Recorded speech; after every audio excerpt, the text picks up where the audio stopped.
Growth investing is an investment style and strategy that is focused on increasing an investor's capital. Growth investors typically invest in growth stocks, that is, young or small companies whose earnings are expected to increase at an above average rate compared to their industry sector or overall market, or even large cap stocks that investors believe can still outpace the market. Growth investing is highly attractive to many investors because buying stock in emerging companies can prove impressive returns as long as the company is successful. However, such companies are untried and thus often possess a fairly high risk.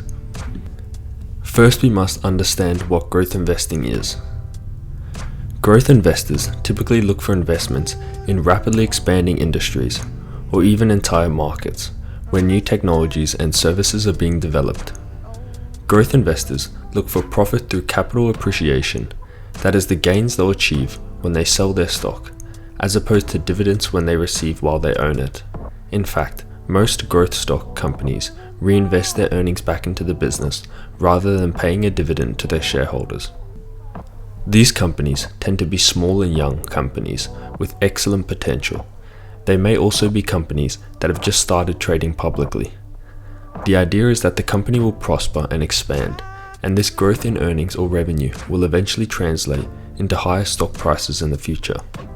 Growth stocks may therefore trade at a higher price to earnings (PE) ratio. They may not have the earnings at the present moment, but are expected to in the future. This is because they may have potential or access to technology that puts them ahead of the others in their industry. In order to stay ahead of competitors, they reinvest their profits to develop even newer technologies as they seek a way to ensure long-term growth. Because investors seek to maximize their capital gains, growth investing is also known as capital growth strategy or capital appreciation strategy. Evaluating a company's potential for growth. Growth investors look at a company's or a market's potential for growth. There is no absolute formula for evaluating this potential. It requires a degree of individual interpretation based on objective and subjective factors, plus personal judgment. Growth investors may use methods or criteria as framework for their analysis, but these methods must be applied with a company's particular situation in mind, specifically its current position in relation to its past industry performance and historical financial performance.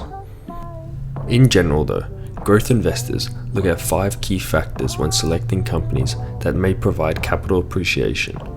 These include strong historical earnings growth. Companies should show a track record of strong earnings growth over the previous 5 to 10 years. The minimum earning per share growth depends on the size of the company. For example, you look for growth of at least 5% for a company that are larger than 4 billion, 7% for companies in the 400 million to 4 billion range, and 12% for smaller companies under 400 million. The basic idea is that a company has to display good growth in its recent past. It is likely to continue doing so moving forward. Strong forward earnings growth. An earnings announcement is an unofficial public statement of a company's profitability for a specific period. Typically, a quarter or a year, these announcements are made on a specific date during earnings seasons and preceded by an earnings estimates issued by an equity analyst. It's these estimates that growth investors pay close attention to as they try to determine which companies are likely to grow at above average rates compared to their industry. Strong profit margins. A company's pre-tax profit margin is calculated by deducting all expenses from sales, except taxes, and dividing by sales. It's an important metric to consider because a company could have a fantastic growth in sales with poor gains in earnings, which could indicate management is not controlling the costs and revenues. In general, if a company exceeds its previous 5-year average of pre-tax profit margins, as well as those in its industry, the company may not be a good growth candidate. Strong return on equity. A company's return on equity measures its profitability by revealing how much profit a company generates with the money shareholders have invested. It's calculated by dividing net income by shareholders' equity. A good rule of thumb is to compare a company's present ROE to its 5-year average ROE of the company and its industry. Stable or increasing ROE indicates that management is doing a good job of generating returns from shareholders' investments and operating the business effectively. Strong stock performance. In general, if a stock cannot realistically double in 5 years, it's probably not a growth stock. Keep in mind, a stock's price would double in 7 years with a growth rate of just 10%. To double in 5 years, the growth rate must be 15%, something that is certainly feasible for young companies in a rapid expanding industry. Growth investing versus value investing. Some consider growth investing and value investing to be diametrically opposed approaches. Value investors seek value stocks that trade below their intrinsic value or book value, whereas growth investors, while they do consider a company's fundamentals worth, tend to ignore standard indications that might show a stock as being overvalued. While value investors look for stocks that are trading for less than their intrinsic value today, bargain hunting so to speak, growth investors focus on the future potential of a company, with much less emphasis on the present stock price. Unlike value investors, growth investors may buy a stock in a company that is trading higher than their intrinsic value, with the assumption that the intrinsic value will grow and ultimately exceed the current valuations. Some notable growth investing gurus. One notable name amongst all growth investors is Thomas Rowe Price Jr., who is known as the father of growth investing. In 1950, Price set up the T. Rowe Price Growth Stock Fund, the first mutual fund to be offered by his advisory firm, T. Rowe Price Associates. This flagship fund averaged 15% growth annually for 22 years.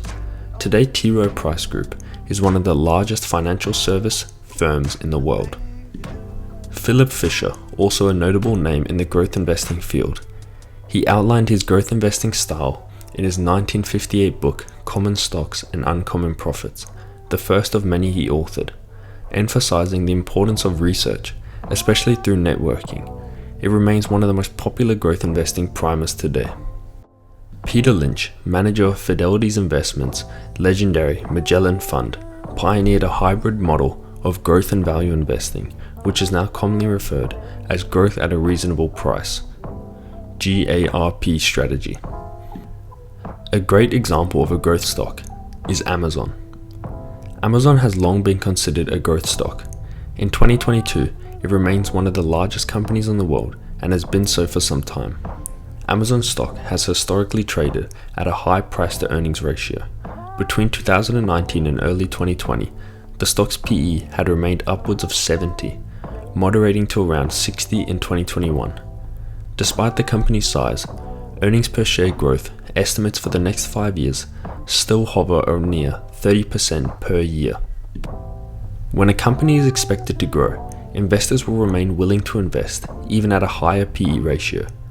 This is because several years down the road, the current stock price may look cheaper in hindsight. The risk is that growth doesn't continue as expected.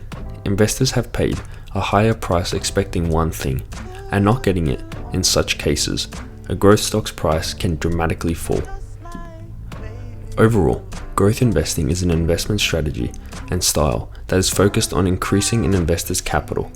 Growth investors typically invest in growth stocks that can be young or small companies whose earnings are expected to increase at an above average rate compared to their industry sector or the overall market, or even large cap companies that investors still believe have a runway for growth.